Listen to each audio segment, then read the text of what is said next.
It's Yasmin, and you are now tuning into Style Doll NYC. Welcome back to my channel, guys. Now, this week's video is going to be the 4th episode of What in the Entertainment, where we talk about the who, the what, and the where, because it is all about the fashion, you dig? So let's get right into it. All right, let's talk 21 Savage. He is currently being detained by ICE and could be potentially facing deportation, which is pretty serious stuff. Apparently, he was born in the UK, came to the United States at a young age, and for whatever reason, he is not a US citizen. However, he does have 3 small children, and he is the breadwinner for his family, so it is a really sad situation. However, you have people like Jay-Z that are putting their money where their mouth is and helping him with legal aid. Even J. Cole spoke out, which was pretty dope, and Wale, the whole, Demi Lovato thing, which was crazy. But, we had memes, everyone saw the memes, with him freestyling in like a British accent, or like instead of him like holding a gun, it was like a musket. I don't know. Anyway, which led into the whole Chris Brown versus Offset situation, which was, I'm not even gonna lie, I found that funny because like Offset tried to check Chris Brown in his comments, telling him like, yo, memes are for lames or whatever, or memes are lame. And Chris Brown was triggered because he had like, he had the funniest disses like on hand, straight ready to go, like calling him like Pootie Tang and stuff. I don't know, I can't unsee that. No one can unsee that now. So, but anyway, that situation's crazy. Hopefully, it doesn't escalate any further, because Chris did tell him to pull up. There were some DMs that were exchanged that Chris made very public. Offset was talking about, yo, I'm with the police, or calling the police. I don't know what that was about, but it was hysterical. And Chris even went as far as to provide him with his address and told him like, yo, I'm at this place, pull up. And even then Offset declined and said, I'll see you when I see you, basically. So we'll see what happens with that. But just to back up to the 21 Savage situation, I think the cops are now saying that he had a loaded Glock when they arrested him, and now 21 Savage peoples are just like, no, that's a lie. So we'll see, how this situation progresses.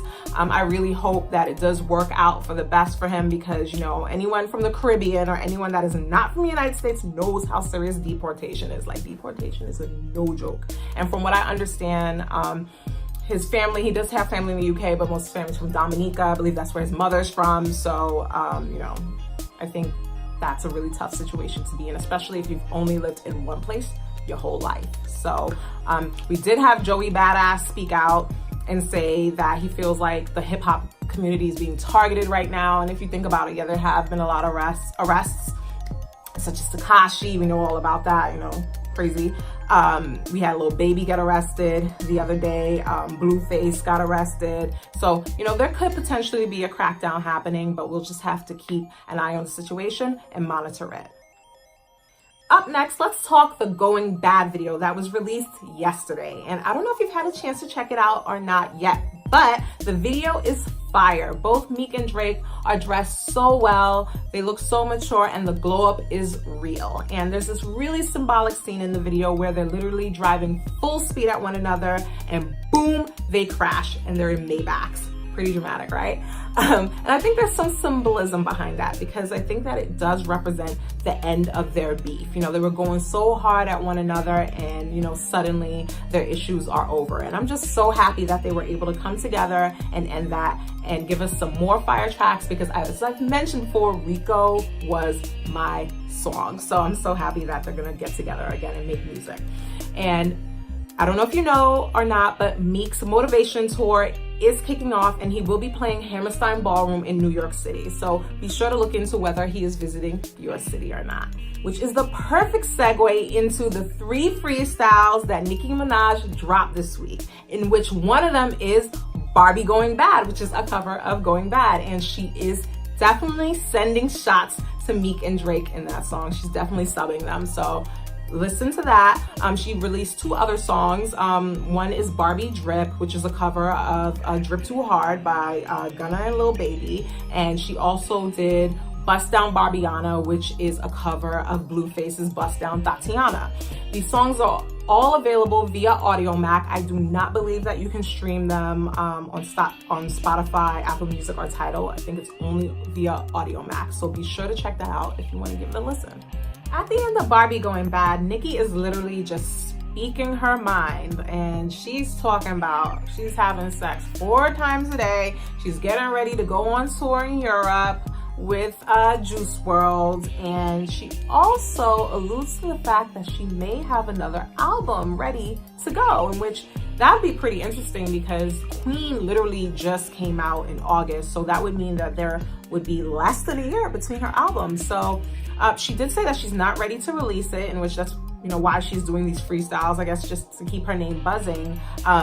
But she did also talk about her being blackballed on the radio, in which, I don't know if you guys listened to The Breakfast Club this week, but DJ Envy did confirm and say that he did stop playing her music after that whole situation went down last year between her and DJ Self. So it appears that there was some validity to her claim. But I find Nicki really interesting because a lot of people said she was done, she was finished, she's cooked, we got a new queen, and she is fighting the good fight. Like, this may be her final moment, but it looks like she's gonna go down fighting. So we'll have to keep an eye on that and see how that situation unfolds and if there's actually an album ready.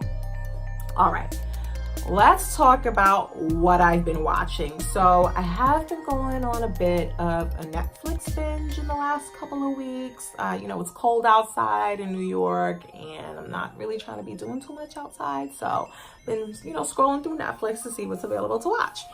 And I started watching, I know I'm late on this, guys, so don't judge me, but I watched the assassination of Gianni Versace, and it's under the American Crime Story series, which is the same series that covered the O.J. Simpson documentary, I believe, so which was with Cuba Gooding Jr.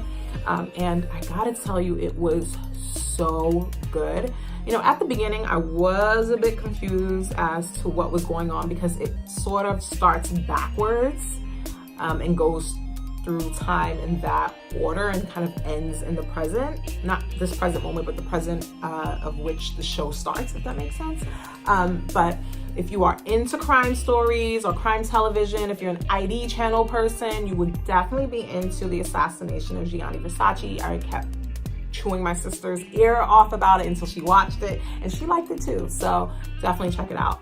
I also started the Ted Bundy tapes, in which I had to stop because I was just like, this is like so terrifying and scary. Like, I don't know if you know who Ted Bundy is, but I'm not gonna give away too much, and I don't know if it's really gruesome, guys. Like, he was a serial killer in the 1970s who killed tons and tons and tons of women.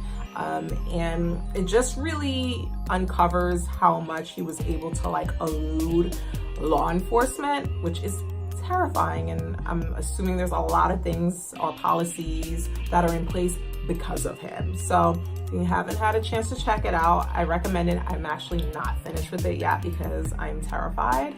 And when I get the courage, I guess I'll start it up again. But that is what I am watching. If you guys have any recommendations or any good shows to watch, any good movies to watch on Netflix and Hulu, that's what I have. Please recommend them and sound off in the comments and let me know what I should be watching, because I do not want to feel left out. I do not want to be catching up on things months later once everyone else is over it. Well, that's all for this week, guys. If you're feeling what I'm saying, please hit that thumbs up button, subscribe, and tell a friend. Also, feel free to connect with me via my blog, style.nyc.com, or via social media. The details on how to connect with me are featured below. Thank you so much for watching. I hope you enjoyed the video, and see you next time.